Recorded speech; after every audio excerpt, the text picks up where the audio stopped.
Hello students, जय हिंद। कैसे हैं आप सब लोग? आई होप आप लोग अच्छे होंगे और आपकी प्रिपरेशन बहुत ही अच्छी चल रही होगी।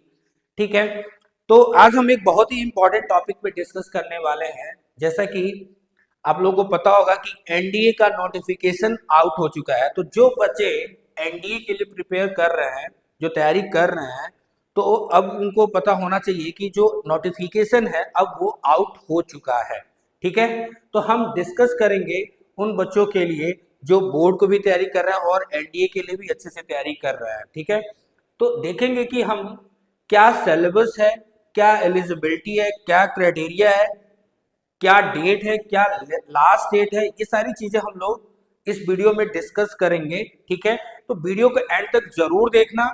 अगर हमारे चैनल पर नए हो तो चैनल को सब्सक्राइब करो और ये वीडियो को एंड तक जरूर देखना, तब जाके आपको क्लियर होगा कि क्या क्या चीजें हैं। सिलेबस भी डिस्कस करूंगा, एलिजिबिलिटी भी डिस्कस करूंगा, कितने पोस्ट निकले हुए हैं इस बार।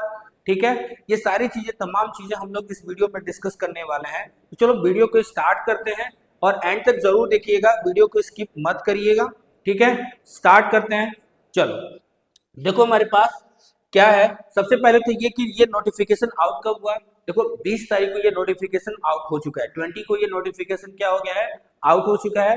ठीक है, तो यहाँ देख सकते हो कि जो नोटिफिकेशन हमारा 20 को क्या है, नोटिफिकेशन हमारा आ चुका है। तो आप फॉर्म फिल करना अपना स्टार्ट कर दीजिए। ठीक है, चलो आगे देखते हैं क्या क्या चीजें हैं। तो हम लोग वन बाय वन हर एक चीज डिस्कस करेंगे। वीडियो को एंड तक देखना, वीडियो थोड़ा लंबा बन सकता है बट मैं आपको एक एक चीज क्लियर करते चलूंगा। जैसे कि क्या प्रोसीजर है, क्या सिलेबस है, क्या एलिजिबिलिटी है, कितने पोस्ट हैं, पिछली बार क्या था, ये सारी चीजें हम लोग डिस्कस करेंगे। तो वीडियो को एंड तक जरूर देखिएगा। चलो देखते हैं। तो हम लोग देखेंगे अब क्या क्या चीजें। मैं इस वीडियो में बस मेजर चीजें आपको डिस्कस करूंगा और ये पीडीएफ में क्या करूंगा, आपको डिस्क्रिप्शन में दे दूंगा। वहां से जाके आप सारी नोटिफिकेशन को क्या करोगे, देख लेना। वहां पे सारी नोटिफिकेशन को केयरफुली आप पढ़िए, देन उसके बाद से आप क्या करिए, फॉर्म फिल करिए और अपना प्रिपरेशन अच्छे से करिए। तो मेजर चीजें मैं आपको डिस्कस करूंगा, जो इंपॉर्टेंट चीजें हैं, मुझे लगता है कि ये चीजें आपको पता होना चाहिए। ठीक है, तो चलो देखते हैं, ध्यान से समझिएगा क्या क्या चीजें मैं डिस्कस करूंगा। यहाँ पे देखो सबसे पहले तो क्या है, हाउ टू अप्लाई लिखा है। तो सबसे पहले तो आपको पता होना चाहिए कि यूपीएससी का कोई भी, ये क्या है, एनडीए कौन कंडक्ट कर रहा है, यूपीएससी कंडक्ट करता है। तो कभी भी आप इसको फॉर्म को फिल करोगे तो आपको क्या करना है, वन टाइम रजिस्ट्रेशन करना पड़ेगा। तो ओटीआर बोलते हैं जिसको, वन टाइम रजिस्ट्रेशन। ठीक है, तो एक बार आप जाओ, वन टाइम रजिस्ट्रेशन क्या करोगे करोगे। ठीक है, उसके बाद से आप क्या करोगे, प्रोसीड करोगे, फॉर्म फिल करोगे। तो चलो देखते हैं। तो सबसे पहले तो आपको रजिस्ट्रेशन करना है, वन टाइम रजिस्ट्रेशन। तो केयरफुली आप रजिस्ट्रेशन जब करेंगे तो केयरफुली करेंगे। जैसे मोबाइल नंबर आप ऐसा दो कि जो ये नहीं कि बार बार चेंज करना पड़े नंबर, तो ऐसा नंबर दीजिए। ईमेल आईडी आप वैसे, मतलब ईमेल आईडी, मोबाइल नंबर, ये थोड़ा ध्यान से। ठीक है, एड्रेस वगैरह ये सारी चीजें आप जो भी हैं, अपनी बेसिक डिटेल्स, आपका ये ना हो कि रॉन्ग हो। जो भी आप फिल करो वो एकदम एक्यूरेट होना चाहिए और रॉन्ग नहीं होना चाहिए। ठीक है, वन टाइम रजिस्ट्रेशन, तो केयरफुली उसे फिल करना आप लोग। चलो ध्यान से, चलो आगे देखते हैं क्या क्या चीजें हो सकती हैं हमारी इंपॉर्टेंट। वो सारी चीजें मैं आपको डिस्कस करता हूँ। चलो देखो ध्यान से। अच्छा, last date for submission of application, क्या है लास्ट डेट। ठीक है, 20 तारीख को ये नोटिफिकेशन आ चुका है, तो फॉर्म फिलिंग स्टार्ट हो चुका है। लास्ट डेट क्या है, यहाँ पे देख सकते हैं आप लोग, 9/1/2024 टिल 6 PM, मतलब 9 तारीख, 9 तारीख, 9 जनवरी 2024 तक आप क्या कर सकते हो, इस फॉर्म को फिल कर सकते हो। और टिल 6 PM के पहले आप क्या कर सकते हो, 6 PM के पहले तक आप फिल कर सकते हो। और बहुत ही इंपॉर्टेंट चीज मैं आपको ये बताने जा रहा हूँ। सबसे इंपॉर्टेंट ये है कि आप अगर फॉर्म फिल कर रहे हो तो ध्यान से भरना। पहली चीज ये कि आप ऑफिशियल वेबसाइट के थ्रू ही फॉर्म फिल करना। जैसे ये होता है कि कुछ बच्चे क्या करते हैं, थर्ड पार्टी थर्ड पार्टी के मतलब एप्लीकेशन से या कोई वेबसाइट से फॉर्म फिल करते हो, वो रीडायरेक्ट करके आपको लेके जाता है यूपीएससी के वेबसाइट पे, ऑफिशियल वेबसाइट पे, फिर वहां पे जाके आप फॉर्म फिल करते हो। तो कोशिश ये करो कि जो यूपीएससी डॉट, यहाँ देख सकते हो यूपीएससी online.nic.in, ये जो है ऑनलाइन यहाँ पे ऑफिशियल वेबसाइट पे आप जाओ और इस ऑफिशियल वेबसाइट पे जाके क्या करो आप फॉर्म फिल करिए। क्लियर है? कोई भी थर्ड पार्टी, और कोशिश करो कि लैपटॉप से या फिर डेस्कटॉप से किसी भी सिस्टम से आप क्या करो फॉर्म फिल करो। मोबाइल से कोशिश करो अवॉइड करना, मोबाइल से फॉर्म फिल ना करो। क्लियर है? आगे बढ़े, चलो देखते हैं और क्या क्या चीजें हैं। सारी चीजें मैं डिस्कस करूंगा। ये पेनाल्टी है, ये सब चीजें आप लोग इस नोटिफिकेशन को आप लोग भी डाउनलोड कर लो या फिर मैं डिस्क्रिप्शन में दे दूंगा, आप जाके पूरी अच्छे से नोटिफिकेशन को आप लोग पढ़ लीजिएगा, जिससे आपको एक एक ओवरव्यू मिल जाएगा कि क्या क्या चीजें हैं। ठीक है, बाकी मैं मेजर चीजें मैं आपको यहाँ पे बताने की कोशिश कर रहा हूँ। आगे देखिए क्या चीजें हैं यहाँ पे, आगे देखिए क्या क्या चीजें हैं। तो candidates are required to apply online at, देख सकते हो यहाँ पे UPSC online dot NIC dot in, जैसा कि मैं पहले बताया ऊपर। तो आप यहाँ पे जाके क्या कर सकते हो फॉर्म फिल कर सकते हो। ठीक है, ऑफिशियल वेबसाइट से ही आप फिल करना। ठीक है, चलो अब देखो ध्यान से, इस बार वैकेंसी कितनी आई है थोड़ा ये डिस्कस करते हैं। The approximate number of vacancy to be filled on the results of this examination will be as under.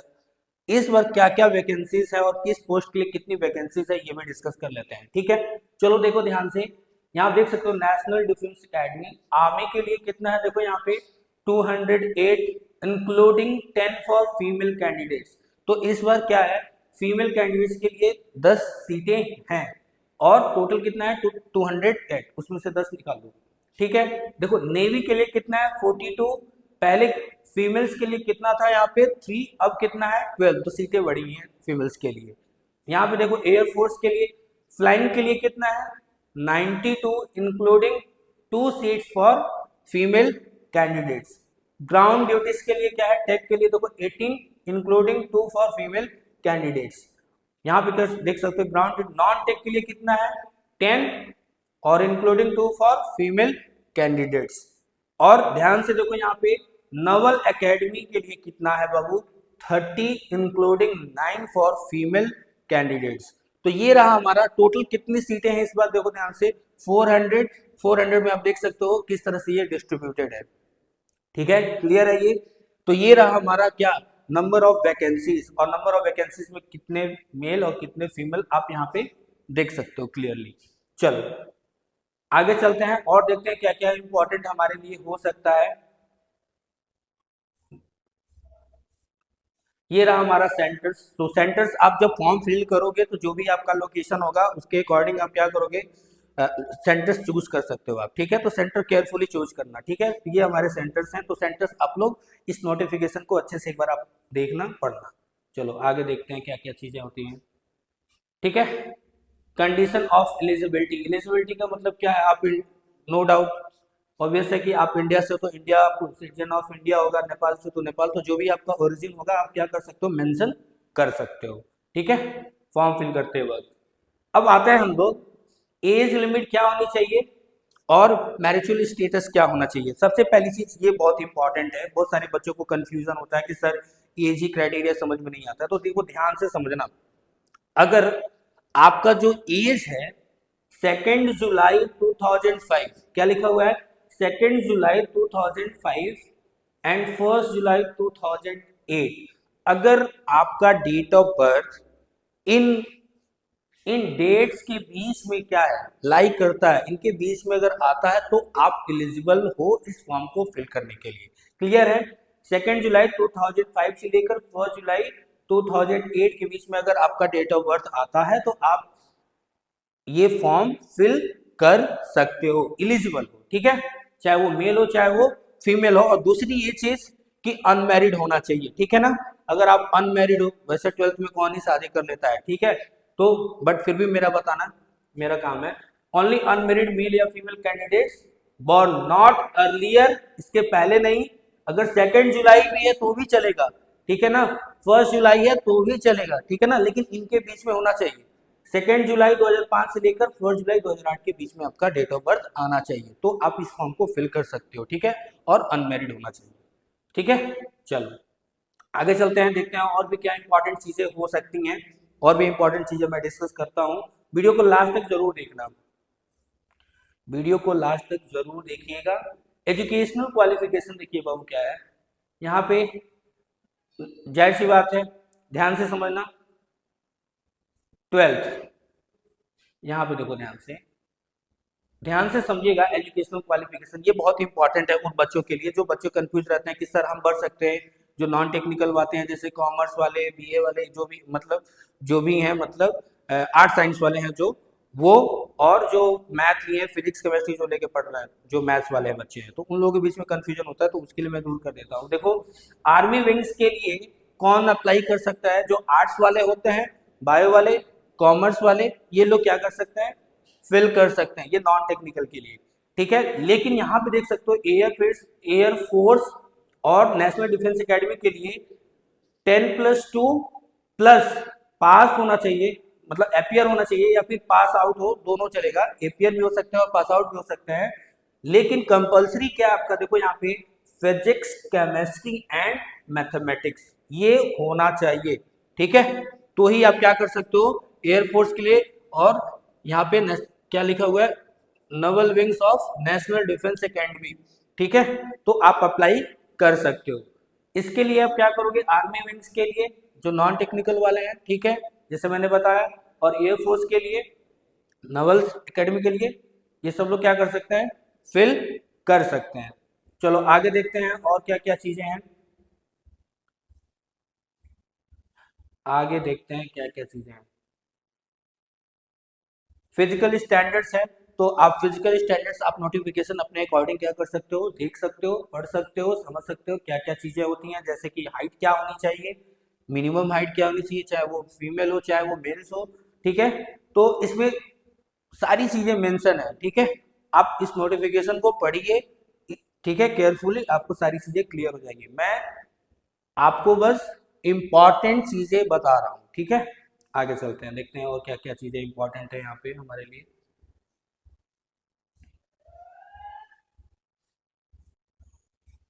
और क्या इंपॉर्टेंट हो सकती है, देखते हैं।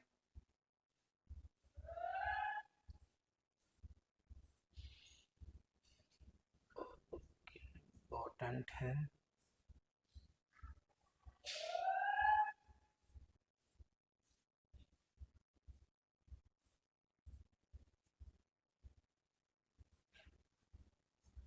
इम्पॉर्टेंट क्या चीज़ें हो सकती हैं वो मैं देखता हूँ मेरे अकॉर्डिंग क्या क्या इम्पोर्टेंट है। इम्पोर्टेंट तो सारी चीज़ें हैं, आपको पढ़ना है, ठीक है। आपको सारी चीज़ें, ये नोटिफिकेशन आपको पढ़ना है, ठीक है। अच्छा चलो, यहाँ पे मेन चीज़ है द स्कीम ऑफ, बहुत इंपॉर्टेंट है ये, ठीक है। चलो इसको देखते हैं क्या है, क्या लिखा हुआ है, मतलब मोड ऑफ एग्जामिनेशन क्या है, स्कीम ऑफ एग्जामिनेशन। तो हम लोग देखेंगे वेटेज क्या है, कौन सा सब्जेक्ट कितना वेटेज है सब्जेक्ट का, ठीक है। देखो यहाँ पे ध्यान से, मैथ्स के लिए क्या है बाबू? ड्यूरेशन जो है वो 2.5 घंटा है, और कितने मार्क्स का क्वेश्चन है, कितने मार्क्स का है पेपर? 300 मार्क्स, ठीक है। जनरल एबिलिटी टेस्ट में क्या है? 2.5 घंटे का ये भी पेपर होगा, मार्क्स कितना होगा? 600। ऑब्जेक्टिव टाइप पेपर होता है ये, आपको पता होना चाहिए क्या है ये, एक ऑब्जेक्टिव टाइप पेपर होता है, ठीक है। अगर आपका ये दोनों क्लियर है तो आप कहाँ जाते हो? एसएसबी टेस्ट या इंटरव्यू के लिए जाते हो, तो वो भी कितने मार्क्स का है? 900। टोटल कितना हो जाएगा बाबू? 1800, ठीक है ना। The papers in all the subject will consist of objective type questions only, ठीक है। तो ये पेपर आपका ऑब्जेक्टिव टाइप होने वाला है, आपको पता होना चाहिए। चलो अब सिलेबस की बात कर लेते हैं थोड़ा। देखो बहुत ही इंपॉर्टेंट है, सबसे इंपॉर्टेंट सेक्शन तो यही है। बहुत सारे बच्चे क्या होते हैं, तैयारी करते हैं बस उनको सिलेबस ही नहीं पता है। भाई देखो, अगर सिलेबस नहीं पता होगा तो कोई भी एग्जाम को कैसे प्रिपेयर करोगे? आपको कैसे पता होगा कि क्या आने वाला है, क्या प्रीवियस ईयर क्वेश्चन था? तो आपको एनालिसिस तो करना पड़ेगा। सबसे पहले सिलेबस देखो, सिलेबस के बाद से प्रीवियस ईयर तो देखना पड़ेगा ना, किस टाइप से क्वेश्चन पूछे गए हैं, क्वेश्चन का लेवल क्या है। तो कोई भी सब्जेक्ट हो, चाहे वो मैथ हो चाहे नॉन टेक्निकल का है, उन सब का आपको देखना पड़ेगा कि क्वेश्चन का लेवल क्या है, ठीक है। ठीक है, सिलेबस आपको पता होना चाहिए। फिर सिलेबस आपको पता होगा तो आप अच्छे से प्रिपेयर करोगे अपने एग्जामिनेशन को, ठीक है। चलो देखते हैं कि क्या क्या सिलेबस है। देखो मैथमेटिक्स में क्या क्या चीजें हैं। अलजेब्रा, जैसा कि आपको पता है अलजेब्रा में क्या क्या है, सेट है, वेन डायग्राम, ये सारी चीजें हैं। डिमॉर्गन्स कार्टेशियन प्रोडक्ट, ये मतलब अलजेब्रा में ये समझो सेट हो गया, ठीक है। बहुत सारी चीजें हैं इसमें, सेट होगा, रिलेशन होगा, फंक्शन होगा, ठीक है। और क्या है देखो यहाँ पे कॉम्प्लेक्स नंबर है, ठीक है, कॉम्प्लेक्स नंबर हो जाएगा। इसमें सारी टाइप्स के जो भी उसके अंदर टॉपिक्स हैं, सब टॉपिक्स हैं, वो सारी चीजें दिया है। देखो एपी है, जीपी है, क्वाड्रेटिक इक्वेशन है, लीनियर इक्वेशन है, ठीक है, सब कुछ गिवन है। Permutation, combination, binomial theorem, complex number, everything it is given in the syllabus. तो आप सिलेबस को अच्छे से पढ़ना कि अलजेब्रा में क्या क्या चीजें हैं, ठीक है। उसके बाद से मैट्रिसेस एंड डिटर्मिनेंट्स, तो मैट्रिसेस एंड डिटर्मिनेंट्स आपका है। देन उसके बाद से ट्रिग्नोमेट्री है, ट्रिग्नोमेट्री देख लीजिएगा क्या क्या टॉपिक्स है, उसके अकॉर्डिंग आप अपनी प्रिपरेशन करते रहिए। देखो यहाँ पे कोऑर्डिनेट ज्योमेट्री है, आप देख सकते हो यहाँ पे क्या है, एनालिटिकल ज्योमेट्री 2 and 3 डायमेंशन, तो कोऑर्डिनेट ज्योमेट्री भी है आपका, ठीक है। चलो डिफरेंशियल कैलकुलस, कैलकुलस है, जैसे डिफरेंशिएशन हो गया, फंक्शन, डोमेन, ये सारी चीजें इसमें पढ़ोगे आप। उसके बाद से क्या है, क्या बोलते हैं उसका एप्लीकेशन पार्ट है, देखो increasing decreasing, application of derivative in the problem of maxima and minima. तो ये सारी चीजें लगभग ऑलमोस्ट 12th का ही सिलेबस है। अगर आप देखो ध्यान से अगर पढ़ लो, थोड़ा सा प्रैक्टिस कर लो, ऑब्जेक्टिव का ऑब्जेक्टिव टाइप क्वेश्चंस अगर आप लगा लो, थोड़े से प्रीवियस ईयर इसके देख लो, तो आपका पेपर मैथ्स का आपको पता होना चाहिए कि अगर मैथ ही आपका सेलेक्ट नहीं हुए ना, मैथ में अगर आप क्वालिफाई नहीं किए, तो आप वहां पे आपका अगर सेकंड पेपर अच्छा भी गया होगा ना, अगर मैथ में पास नहीं हो तो आप क्या है, खत्म मामला है। तो सबसे इंपॉर्टेंट इसमें एनडीए में क्या है, मैथ से इंपॉर्टेंट है, आपको मैथ को ही पहले सबसे पहले क्या करना होता है, क्वालिफाई करना होता है, ठीक है। तो सिलेबस अच्छे से देखना, क्या सिलेबस तुम्हारे बोर्ड में जो है क्या उससे ये सिलेबस थोड़ा डिफरेंट है या क्या है। तो ज्यादा नहीं डिफरेंट होगा, एक आध दो टॉपिक जो तुम्हारे डिडक्ट हुए हैं बोर्ड में, हो सकता हो कि वो इसमें हो, तो वो देख सकते हो, ठीक है ना, वो टॉपिक आप देख सकते हो, उसके अकॉर्डिंग क्या कर सकते हो, अपनी प्रिपरेशन अच्छे से कर सकते हो, और इसके प्रीवियस ईयर आप क्या कर सकते हो, सॉल्व कर सकते हो। फिर उसके बाद से आपका इंटीग्रेशन है, देखो इंटीग्रेशन पढ़ते ही हो, डिफ्रेंसिएशन पढ़े ही हो, फंक्शन पढ़े ही हो, रिलेशन पढ़े हो, डिटर्मिनेंट पढ़े ही हो, मैट्रिसेस पढ़े ही हो, क्या नहीं पढ़े हो, सब कुछ तो पढ़े हो, इनवर्स पढ़े ही हो, ये सारी चीजें हैं, ठीक है। जो भी 12th का सिलेबस है वो सारी चीजें यहाँ पे हैं, 12th का ही आता है। अब देखो ध्यान से, वेक्टर पढ़ते ही हो, वेक्टर पढ़े ही हो, ठीक है। तो 3D देख लो, 3D है आपके सिलेबस में है या नहीं है, देखो वेक्टर्स एंड अलजेब्रा है, ठीक है। उसका स्टैटिक्स एंड प्रोबेबिलिटी, देखो प्रोबेबिलिटी है, स्टैटिक्स आपने पढ़ा होगा, स्टैटिक्स एंड प्रोबेबिलिटी है आपका, ठीक है। तो ये रहा मैथ्स का सिलेबस, अच्छे से देख लेना एक बार। इस पीडीएफ को मैं आपको शेयर कर दूंगा, आप अच्छे से देख लेना, टेलीग्राम चैनल पे भी देख लेना, कॉन्सेप्ट क्लासेस हमारा जो चैनल है टेलीग्राम पे, उसको आप जाके वहाँ पे ज्वाइन हो जाइए, और वहाँ पे मैं आपको शेयर कर दूंगा। चलो यहाँ देखो पेपर 2 में क्या है, पेपर 2 हमारा इंग्लिश है, जनरल नॉलेज है आपका। देखो इंग्लिश कितने मार्क्स का है बाबू, 200 मार्क्स का, तो इंग्लिश को भी अच्छे से पढ़ना है आपको, ठीक है। ये थोड़ा सा आपको एक्स्ट्रा एफर्ट देना पड़ेगा इंग्लिश में, ठीक है। अच्छे से पढ़ लेना क्या क्या चीजें हैं। मैक्सिमम मार्क्स देख लो क्या है, जनरल नॉलेज का 400 है। फिजिक्स आप देखो, फिजिक्स फिजिक्स उसके बाद से क्या आपका, देखो यहाँ पे केमिस्ट्री, देन उसके बाद से आपको देखो फिजिक्स और केमिस्ट्री का लेवल जो होता है ना बहुत ही इजी होता है, आप एनडीए का देखना, ज्यादा टफ नहीं आया है, ज्यादा मतलब स्टेटमेंट बेस्ड क्वेश्चन आ जाते हैं, ठीक है, न्यूमेरिकल भी बहुत इजी आता है, मतलब ज्यादा टफ नहीं आता है आप देखोगे तो, ठीक है ना, स्टेटमेंट बेस्ड आते हैं, जैसे यूपीएससी का लेवल होता है, आप देखोगे पेपर तो बहुत ही अच्छा लेवल होता है, ठीक है। वन आंसर भी करेक्ट होते हैं, टू आंसर भी करेक्ट होते हैं, तो इस तरह का भी चीजें होती हैं। तो जनरल साइंस हो गया, जीएस हो गया, देखो यहाँ पे, ठीक है। देन उसके बाद इसमें क्या क्या है, देखो जियोग्राफी है, करंट इवेंट्स मतलब करंट अफेयर्स भी आपको पूछा जा रहा है, तो करंट इवेंट्स के बारे में आपको भी क्या पढ़ना पड़ेगा, डेली पढ़ना पड़ेगा। इंटेलिजेंट एंड पर्सनालिटी टेस्ट, उसके बाद से अगर आप क्या कर सकते हो, देखो out of maximum marks assign to part B of this paper, questions on the section A B C D E F will carry 25%, 15%, 10%, 20%, 20% 10% weightage respectively. तो ये रहा हमारा, अगर आप ये सारे पेपर 1 और पेपर 2 क्वालिफाई करते हो, तो उसके बाद से आपको कहाँ पे जाना होता है, एसएसबी इंटरव्यू देते हो, अगर एसएसबी इंटरव्यू आपका क्लियर हो जाता है, तब आपका क्या होता है यहाँ पे बाबू, सिलेक्शन होता है। तो देख सकते हो, candidates are required to apply online by using the website upsconline.nse.in पे आप जाके अपनी क्या कर सकते हो, ठीक है, फॉर्म फिल कर सकते हो। तो मेजर चीजें हमको यही डिस्कस करना था, ठीक है। मेजर चीजें हमको क्या डिस्कस करना था कि आपका एग्जाम कब कब होगा, आपको पता है ना, 9 ऑफ जनवरी 2024। फॉर्म आपका स्टार्ट हो गया है फिलिंग, आप फॉर्म फिल करिए, रजिस्ट्रेशन करिए, फॉर्म फिल करिए केयरफुली और अपनी प्रिपरेशन सिलेबस के अकॉर्डिंग तैयारी करना चालू कर दीजिए, ठीक है। और अच्छे से तैयारी करो, क्लियर है। सिलेबस आपको मैंने बता दिया। आप इस पीडीएफ को मैं क्या करूंगा, शेयर कर दूंगा। एक बार आप अच्छे से इस पीडीएफ को क्या करिए, गो थ्रू हो जाओ, सारी चीजें चेक कर लो, फिजिकल चीजें इसमें चेक कर लो, क्या हाइट है क्या नहीं, वो सारी चीजें इसमें मेंशन है। तो आप जा सकते हो पीडीएफ में, इसमें देख सकते हो, नीचे होगा, ठीक है। तो आप सारी चीजें क्या कर सकते हो, पहले आप गो थ्रू हो जाना, ठीक है। उसके बाद से आप क्या करना, रजिस्ट्रेशन करना, फॉर्म फिल करना, ठीक है। कोशिश करना कि अगर तुम नहीं फिल कर पाते हो तो किसी साइबर कैफे या किसी अच्छे इंसान से मिलके, जहाँ पे जो इस फॉर्म को अच्छे से फिल कर सकता है, गलत मत हो, कोशिश करना कि ये गलत ना हो, क्योंकि एक मिस्टेक हो गया, अगर तुम्हारा नाम भी गलत हो गया, एक स्पेलिंग भी छोड़ गया, तो पूरा फॉर्म तुम्हारा क्या हो जाएगा, समझ रहे हो ना, खत्म हो जाएगा, वो तुम्हारा इनकरेक्ट हो जाएगा, तो सारी चीजें गलत हो जाएंगी, फिर तुम्हारा वो रिजेक्ट हो जाएगा फॉर्म। तो कोशिश करना कि फॉर्म अच्छे से फिल करो, उसके बाद से अपनी प्रिपरेशन कंटिन्यू रखो और मेहनत करना चालू कर दो, ठीक है। तो चलो, ये रहा हमारा टोटल ओवरव्यू एनडीए के सिलेबस के बारे में, एग्जाम्स के बारे में, ये सारी चीजें मैंने आपके साथ डिस्कस किया, ठीक है। चलो, मिलते हैं नेक्स्ट वीडियो में। अगर वीडियो पसंद आए तो लाइक करना और चैनल को सब्सक्राइब करना ना भूलना। मिलते हैं नेक्स्ट वीडियो में, तब तक के लिए जय हिंद, जय भारत।